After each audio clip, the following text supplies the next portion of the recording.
믿음이 무너질까 두려워하는 당신에게 이 영상을 전합니다. 갑자기 삶이 무너져 내리는 것 같은 날들이 있습니다. 기도는 하늘에 닿지 않고 말씀이 위로가 되지 않으며 하나님과의 거리만 점점 멀어지는 듯한 날들 말입니다. 그런 날엔 믿음마저 내가 붙잡는 게 아니라 잃어가는 것처럼 느껴지죠. 누군가는 이럴 때 더 뜨겁게 예배하라고 말하지만 당신은 아무 말도 하고 싶지 않을지 모릅니다. 그럴 때 기억해야 할 단 하나의 진리는 이것입니다. 하나님은 당신을 잊지 않으셨고 그분의 언약은 여전히 유효하다는 사실입니다. 하늘과 땅은 없어지겠으나 내 말은 결코 없어지지 아니하리라. 마태복음 24장 35절. 이 말은 감정이 사라질 때, 상황이 흔들릴 때 진짜 의미를 가집니다. 당신이 느끼지 못해도, 당신이 낙심하고 있어도 언약은 사라지지 않습니다. 당신은 지금 고군분투하고 있습니다. 신앙을 유지하고자 버티고 있지만 깊은 곳에서는 하나님, 저 진짜 괜찮은가요? 라는 질문이 사라지지 않습니다. 그 마음을 하나님은 모른 척하지 않으십니다. 오히려 가장 깊이 다가오셔서 당신에게 가장 처음 주신 그 언약을 다시 꺼내십니다. 내가 결코 너를 버리지 아니하고 너를 떠나지 아니하리라. 히브리서 13장 5절. 이것은 하나님이 위로 삼아 던지신 말이 아니라 실제로 당신의 인생을 지탱하게 하려 주신 약속입니다. 믿음은 무너지지 않는 강한 마음이 아니라 무너질 때도 언약을 붙드는 연약한 순종입니다. 당신이 지금 반드시 붙들어야 할 첫 번째 언약은 나는 절대 버림받지 않는다는 하나님의 음성입니다. 당신이 흔들릴수록 이 약속이 당신을 끌어당깁니다. 언약은 당신의 감정보다 오래가며 당신의 무너짐보다 더 강력하게 작동합니다. 그러니 감정이 바닥났을 때가 오히려 언약이 빛나는 순간입니다. 그 언약은 당신을 다시 서게 만들 것이며 다시 믿게 만들 것이고 결국 다시 걷게 만들 것입니다. 때로는 하나님은 내 아픔을 정말 아실까라는 질문이 머릿속을 떠나지 않습니다. 사람들은 괜찮냐고 묻지만 당신은 웃으며 괜찮다고 말할 뿐 진짜 마음속은 무너져 내리고 있죠. 기도하려 무릎을 꿇지만 말이 막히고 눈물도 마른 그 순간 하나님은 침묵하고 계신 듯 느껴집니다. 그러나 오늘 기억해야 할 두 번째 언약이 있습니다. 바로 하나님은 나의 고통을 알고 계신다는 약속입니다. 출애굽기 3장 7절에 내가 애굽에 있는 내 백성의 고통을 정령히 보고 그들의 부르짖음을 듣고 그 근심을 알고라는 말씀이 있습니다. 이 구절은 단순한 역사적 진술이 아닙니다. 하나님은 지금도 당신의 고통을 정령히 보고 계시고 당신의 밤마다 터져나오는 한숨과 숨겨진 눈물도 정확히 알고 계십니다. 당신이 사람들에게는 말하지 못하고 속으로만 삼키는 그 감정조차 하나님은 무시하지 않으십니다. 우리는 자주 보상을 원하는데 하나님은 공감으로 먼저 다가오십니다. 이것이 바로 언약의 놀라운 본질입니다. 당신이 울 때 같이 우시고 당신이 외로울 때 결코 혼자 두지 않으신다는 진리. 이것이 두 번째 언약입니다. 믿음이 흔들리는 가장 깊은 이유는 하나님이 내 감정을 모른다는 오해에서 시작됩니다. 하지만 하나님은 결코 멀지 않으십니다. 당신이 느끼지 못할 뿐 그분은 항상 고통의 중심에서 당신을 지켜보고 계십니다. 이 언약이 없다면 믿음은 버티기 위한 종교가 되겠지만 이 언약이 있을 때 믿음은 함께 견디는 관계가 됩니다. 하나님은 당신의 고통을 이용하지 않으시고 반드시 회복으로 이끄실 겁니다. 당신의 눈물을 하나님은 언약의 기도로 받고 계십니다.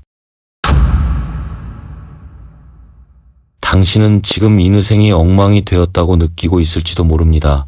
계획은 무너졌고 마음은 다쳤고 현실은 점점 더 꼬여가고 있는데 도무지 하나님의 계획은 보이지 않습니다. 오히려 묻고 싶을지도 모릅니다. 이게 정말 하나님의 인도하심인가요? 하지만 믿음이 흔들릴 때 반드시 붙잡아야 할 세 번째 언약이 있습니다. 바로 하나님은 모든 것을 합력하여 선을 이루신다는 것입니다. 로마서 8장 28절은 선포합니다. 하나님을 사랑하는 자 곧 그 뜻대로 부르심을 입은 자들에게는 모든 것이 합력하여 선을 이루느니라. 당신의 인생에 지금 일어나고 있는 수많은 일들, 좋지 않은 감정들, 예상치 못한 실패까지도 하나님은 결코 낭비하지 않으십니다. 당신이 보기에는 망가진 퍼즐 조각 같을지 몰라도 하나님은 그 모든 조각을 이미 맞추고 계십니다. 우리는 하나의 상황을 가지고 결론을 내리지만 하나님은 전체 그림 속에서 선을 완성하십니다. 그래서 당신이 이해되지 않을수록 더 붙들어야 할 것이 바로 이 언약입니다. 지금은 몰라도 결국 선이 된다는 믿음은 억지 긍정이 아닙니다. 이 믿음은 하나님의 성품을 신뢰하는 결단입니다.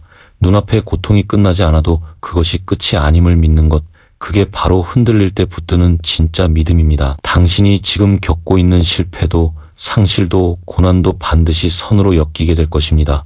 왜냐하면 하나님은 당신의 삶을 아무 이유 없이 흔들지 않으시기 때문입니다. 하나님의 선은 즉각적인 결과가 아니라 궁극적인 완성입니다. 그리고 그 선은 절대 무너지지 않습니다. 이것이 당신이 오늘 반드시 기억해야 할 언약입니다. 인생의 방향이 완전히 흐려질 때가 있습니다. 뭔가 하긴 해야겠는데 어디로 가야 할지 모르겠고 선택의 순간마다 두려움만 밀려옵니다. 기도는 했지만 명확한 응답이 없고 하나님의 뜻을 안다고 믿고 걸었는데 오히려 상황은 더 꼬여만 갑니다. 바로 그때 우리는 흔들립니다. 내가 잘못 가고 있는 건가요? 하나님은 정말 나를 이끌고 계신 걸까요? 하지만 이 네 번째 언약을 절대 잊지 마십시오. 하나님은 나의 길을 인도하신다. 잠언 3장 6절은 이렇게 말합니다. 너는 범사의 그를 인정하라 그리하면 내 길을 지도하시리라. 믿음이란 불확실성 속에서도 하나님이 여전히 길을 만들고 계심을 신뢰하는 것입니다. 당신이 보지 못하는 방향까지도 하나님은 보고 계시며 당신이 가고 있는 그 발걸음 하나하나를 사용하여 결국 목적지로 이끄실 것입니다. 당신은 길을 잃은 것이 아니라 훈련 중인 것입니다. 그리고 언약은 말합니다. 나는 너를 놓지 않고 끝까지 인도한다. 하나님이 인도하신다는 건 곧 당신이 혼자가 아니라는 뜻입니다. 실패처럼 보이는 지금도 방향을 상실한 오늘도 당신은 그분의 계획 안에 정확히 서 있습니다. 하나님은 당신의 실수조차도 경로 수정의 일부로 사용하십니다. 우리는 방향보다 속도를 걱정하지만 하나님은 방향만 정확하다면 언제든 제 시간에 도착하게 하십니다. 이 언약은 삶이 막혀도 다시 걸을 수 있는 용기를 줍니다. 어디로 가야 할지 모를 때 가장 먼저 돌아가야 할 언약은 바로 이것입니다. 하나님은 여전히 당신을 이끌고 계십니다. 믿음이 흔들릴 때 가장 먼저 무너지는 건 자신감입니다. 나는 안 될 거야, 나는 자격이 없어라는 생각이 은밀하게 마음속에 파고듭니다. 누군가는 열정적으로 사역하고 누군가는 당당하게 살아가는데 나는 자꾸 작아지고 아무것도 할 수 없는 사람처럼 느껴질 때 그 연약함은 믿음을 짓눌러버립니다. 그러나 오늘 기억해야 할 다섯 번째 언약은 바로 이것입니다. 하나님은 나의 연약함 속에 능력을 두신다. 고린도후서 12장 9절은 이렇게 말합니다. 내 은혜가 내게 족하도다. 이는 내 능력이 약한 데서 온전하여짐이라. 이 말씀은 단순한 위로가 아닙니다.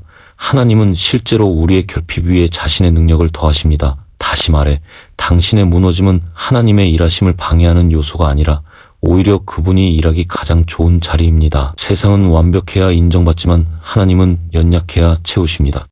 당신이 지금 부끄러워하는 그 약함이야말로 하나님이 가장 강하게 임하실 수 있는 틈입니다. 연약함은 패배가 아닙니다. 연약함을 인정하지 않는 것이 진짜 위기입니다. 당신이 이건 못하겠습니다라고 내려놓을 때 하나님은 이제 내가 할 수 있겠다라고 시작하십니다. 흔들릴 때일수록 더 강해지려 하지 마십시오.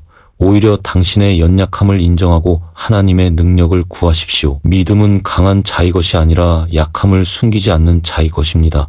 그리고 그 자리에 하나님의 언약은 반드시 임합니다. 당신은 약하지만 하나님은 강하시며 그분의 능력은 여전히 당신 안에서 역사할 수 있습니다. 이것이 오늘 반드시 붙들어야 할 언약입니다. 믿음을 지키는 삶은 마치 끝없는 전쟁터처럼 느껴질 때가 많습니다. 설명할 수 없는 공격들이 다가오고 사람들의 말 한마디에 무너지고 사탄은 끝없이 정죄하며 당신의 내면을 흔들어 놓습니다. 가장 괴로운 건 이 싸움을 혼자 하는 것 같다는 느낌입니다. 주변엔 아무도 없고 기도해 줄 사람도 없고 나 혼자만 버티고 있는 것 같은 이 시간 속에서 믿음은 점점 지쳐갑니다. 그러나 이 여섯 번째 언약은 반드시 붙들어야 합니다. 하나님은 나를 위해 싸우신다. 출애굽기 14장 14절은 말합니다. 여호와께서 너희를 위하여 싸우시리니 너희는 가만히 있을지니라. 이 말씀은 패배한 자에게 주는 위로가 아닙니다. 싸움의 중심에 있는 자에게 주는 하나님의 개입 선언입니다. 당신이 가만히 있어도 하나님은 움직이십니다. 당신이 더는 싸울 힘이 없을 때 하나님은 가장 강하게 싸우십니다. 우리가 해야 할 것은 더 세게 싸우는 것이 아니라 하나님의 싸움을 믿는 것입니다. 때로는 침묵이 무기이고 멈춤이 믿음이며 순종이 방패입니다. 하나님은 당신보다 당신의 싸움에 더 진지하십니다. 왜냐하면 당신은 그분의 자녀이기 때문입니다.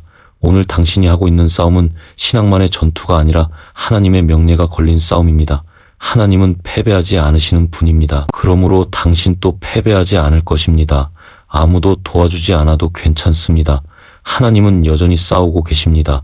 보이지 않아도 들리지 않아도 심지어 당신이 낙심하고 있을지라도 이 싸움은 당신의 능력으로 결정되지 않습니다. 하나님의 약속이 싸움의 결과를 이미 정하셨기 때문입니다. 지금 당신이 버티는 그 자리는 전쟁터가 아니라 승리의 전초기지입니다. 믿음이 흔들릴 때 가장 무서운 감정은 하나님에게서도 멀어진 것 같다는 느낌입니다. 아무리 말씀을 읽고 찬양을 틀어도 영혼은 메마르고 기도조차 억지로 끌어내야 하는 무기력한 순간들이 찾아옵니다. 그럴 때 당신의 마음은 조용히 속삭입니다. 하나님은 나를 포기하신 게 아닐까? 하지만 바로 그 절망 속에서 붙들어야 할 7번째 언약이 있습니다. 하나님은 나를 절대 놓지 않으신다. 요한복음 10장 28절에서 예수님은 이렇게 말씀하십니다. 그들을 내 손에서 빼앗을 자가 없느니라. 이 말씀은 단순한 위로가 아니라 하늘의 법적 선언입니다. 당신이 하나님을 붙드는 힘이 아니라 하나님이 당신을 붙든 손이 믿음의 근거입니다. 우리는 종종 하나님을 향한 나의 열심에 초점을 맞추지만 진짜 믿음은 그분의 신실하심에 기반합니다. 당신의 마음이 차갑고 입술은 침묵하고 심지어 그분을 향한 믿음마저 흐릿해질 때에도 하나님의 손은 단 한순간도 당신을 놓지 않으셨습니다. 내가 너를 지명하여 불렀나니 너는 내 것이라. 이사야 43장 1절. 당신이 느끼지 못해도 기억하지 못해도 원망하고 있을지라도 당신은 여전히 하나님의 것입니다. 당신이 하나님을 잠시 놓쳐도 하나님은 당신을 절대 놓치지 않으십니다. 때로 우리는 믿음을 지켜야 한다는 부담에 짓눌리지만 오늘 당신에게 필요한 믿음은 단 하나, 나는 하나님의 손 안에 있다는 진실입니다. 믿음은 내가 쥐는 것이 아니라 붙들린 존재로 사는 것입니다. 그러니 지금 이 흔들림 속에서 당신을 잡고 있는 손이 있다면 그것이 곧 언약이며 그것이 끝까지 당신을 이끌 것입니다. 아직 오지 않은 내일이 오늘을 무너뜨릴 때가 있습니다. 미래에 대한 불안은 현재의 기쁨을 앗아가고 아직 일어나지 않은 문제들이 오늘의 숨을 막아옵니다. 특히 계획했던 것들이 무너지고 예상과 다른 방향으로 인생이 흘러갈 때 우리는 묻습니다. 내 인생은 어디로 가고 있는 걸까? 그러나 오늘 반드시 붙들어야 할 8번째 언약이 있습니다. 하나님은 나의 미래를 준비하고 계신다. 예레미야 29장 11절은 이렇게 말씀하십니다. 너희를 향한 나의 생각은 재앙이 아니라 평안이요 너희 장래에 소망을 주려 하는 생각이라. 우리는 미래에 대해 막연한 두려움을 갖고 있지만 하나님은 미래에 대해 분명한 설계도를 가지고 계십니다. 당신이 지금 겪고 있는 이 지연은 거절이 아니라 준비입니다. 하나님은 속도가 아닌 방향에 집중하십니다. 당신이 조금 늦더라도 돌아가더라도 멈춰 서 있더라도 하나님의 계획은 멈추지 않습니다. 당신의 불확실함을 이기게 하는 힘은 더 나은 확신이 아니라 더 깊은 신뢰입니다. 미래는 당신이 통제할 수 없는 영역이지만 하나님은 그 안에서 이미 일하고 계십니다. 준비 중인 축복은 보이지 않지만 언약은 그 보이지 않는 것을 믿고 오늘을 견디게 만듭니다. 당신이 상상하지 못한 타이밍과 방식으로 하나님은 반드시 일하십니다. 언약은 말합니다. 지금은 준비의 시간이다. 그러니 너무 조급해하지 마십시오. 오늘의 느림이 하나님의 완성으로 이어질 것을 믿으십시오. 당신의 내일은 어둠이 아니라 예비된 하나님의 계획 안에 있습니다. 완전히 무너졌다고 느껴지는 그 자리에 오래 앉아 있었나요? 다시 시작할 용기가 나지 않고 너무 멀리 와버렸다는 생각이 당신을 눌렀을지도 모릅니다. 과거의 실수와 상처는 여전히 생생하고 회복이라는 단어조차 현실감이 없게 느껴질 수 있습니다. 하지만 오늘 반드시 붙들어야 할 9번째 언약이 있습니다. 하나님은 나의 회복을 이미 시작하셨다. 요엘서 2장 25절은 선포합니다. 내가 너희에게 보낸 큰 군대 곧 메뚜기와 느치와 황충과 팥중이가 먹은 해 수대로 너희에게 갚아주리니. 이 말씀은 단지 미래에 대한 약속이 아닙니다. 그것은 이미 시작된 하나님의 회복 선언입니다. 당신이 무너진 자리에도 하나님의 움직임은 정지하지 않았고 가장 깨어진 틈에서부터 회복은 조용히 작동합니다. 우리는 회복을 큰 변화나 드라마틱한 장면으로 생각하지만 하나님은 보이지 않는 내면의 틈을 먼저 회복하십니다. 그분은 낭비되는 시간을 허락하지 않으시며 잃어버린 해조차 갚으십니다. 지금의 고요함은 회복의 준비이며 침묵 속에도 하나님은 움직이십니다. 당신이 아무것도 하지 않아도 회복은 시작될 수 있습니다. 왜냐하면 회복의 주도권은 당신이 아니라 하나님께 있기 때문입니다. 믿음이 흔들릴수록 당신은 될 것 같지 않다는 생각에 사로잡히겠지만 언약은 말합니다. 회복은 이미 시작되었다. 당신이 아직 무너져 있다고 느껴질지라도 하나님은 벌써 일어서고 있는 당신을 보고 계십니다. 당신의 감정보다 하나님의 말씀이 먼저입니다. 이것이 회복의 시작입니다. 믿음이 무너질 때 우리 안에 가장 깊은 외침은 이것입니다. 하나님, 끝까지 함께 하실 건가요? 우리는 다 알고 있습니다. 사람은 변하고 상황은 흔들리고 감정은 바뀐다는 걸. 그래서 그 불안이 하나님께도 투영될 때가 있습니다. 지금은 계시지만 내가 실패하면, 내가 실망시키면 그분도 나를 떠나시진 않을까? 그러나 오늘 붙들어야 할 마지막 10번째 언약은 그 모든 두려움을 덮는 하나님의 음성입니다. 나는 끝까지 너와 함께 할 것이다. 마태복음 28장 20절, 예수님은 부활하신 후 제자들에게 말씀하십니다. 내가 세상 끝날까지 너희와 항상 함께 있으리라 하시니라. 이 약속은 당신의 현재 상태에 달려있는 것이 아닙니다. 당신의 기분, 성취, 성과에 따라 변하지 않습니다. 그것은 하나님의 성품에 뿌리내린 약속이며 흔들릴 수 없는 관계입니다. 하나님은 함께 하시는 분입니다. 상황이 어떠하든 실패를 하든 고난이 끝나지 않든 하나님은 결코 멀어지지 않으십니다. 하나님이 함께 하신다는 이 마지막 언약은 모든 불안과 낙심을 이기게 합니다. 왜냐하면 그분이 함께 하신다면 당신이 싸워야 할 싸움은 줄어들고 이겨야 할 전쟁도 달라지기 때문입니다. 하나님이 계시는 곳은 지옥조차 천국이 되며 절망조차 가능성으로 변합니다. 이것이 믿음의 핵심입니다. 흔들려도 무너져도 넘어져도 끝까지 함께 하시는 하나님이 계시기에 우리는 다시 시작할 수 있습니다. 그분은 당신의 시작만 함께 하신 분이 아니라 끝까지 가시는 분입니다. 당신의 인생은 지금 어떤 모양이어도 괜찮습니다. 중요한 건 누가 끝까지 함께 하느냐는 것입니다. 그리고 그분은 오늘도 당신 곁에 계십니다. 이것이 흔들림을 이기는 마지막 언약이며 모든 약속을 지탱하는 하나님의 영원한 선언입니다. 당신이 지금 어떤 흔들림 속에 있든지 하나님은 여전히 당신을 부르고 계십니다.